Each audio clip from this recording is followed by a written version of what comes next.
Simpatisan partai akan menyambut kedatangan Capres 01 Joko Widodo yang mengikuti gelar kampanye terbuka di Stadion 17 Mei Banjarmasin. Bubuhan relawan dari Partai Nasdem nantinya juga ikut datang meramaikan pesta demokrasi Nangini.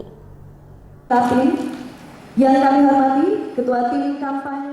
Kedatangan Capres 01 Joko Widodo untuk melakukan kampanye akbar di Kalimantan Selatan tentunya disikapi oleh partai pengusung calon presiden petahana ini. Salah satunya yakni dari Partai Nasdem. Ketua DPD Partai Nasdem Banjarmasin H.A. Jainuddin Jahri ditakuni Prima TV, tengah hari Selasa 26 Maret 2019, menyatakan bila simpatisan partai akan menyambut kedatangan Capres 01 Joko Widodo mengikuti gelar kampanye terbuka di Stadion 17 Mei Banjarmasin di Jalan Japri Jamjam Banjarmasin tengah hari Rabu 27 Maret 2019. Bubuhan relawan dari Partai Nasdem ini, ujar H.A. Jainuddin Jahri, datang meramaikan pesta demokrasi ini dengan keinginan masing-masing. Namun ada juga sebagian dari relawan tersebut yang dikoordinir oleh caleg Partai Nasdem koordinator lapangan. H.A. Jainuddin Jahri mengaku menginstruksikan bubuhan anggota Partai Nasdem untuk membawa simpatisannya ke kampanye akbar tersebut.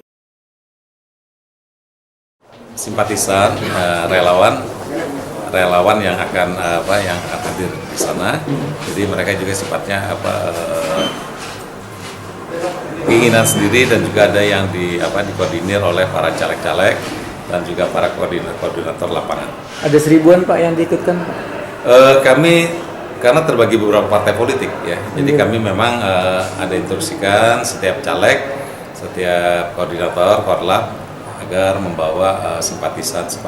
Salah satu makanya kenapa kita ingin lebih dulu nih tadi, tapi ditahan nanti dulu, jangan pulang dulu. Salah satu sebagai kami ingin mengkoordinasikan itu. Sementara itu, Capres 01 Joko Widodo selain kampanye akbar di Stadion 17 Mei Banjarmasin, juga akan ada pertemuan lain yaitu ngopi bareng di Tahir Square Jalan Pierre Tendean Banjarmasin Tengah.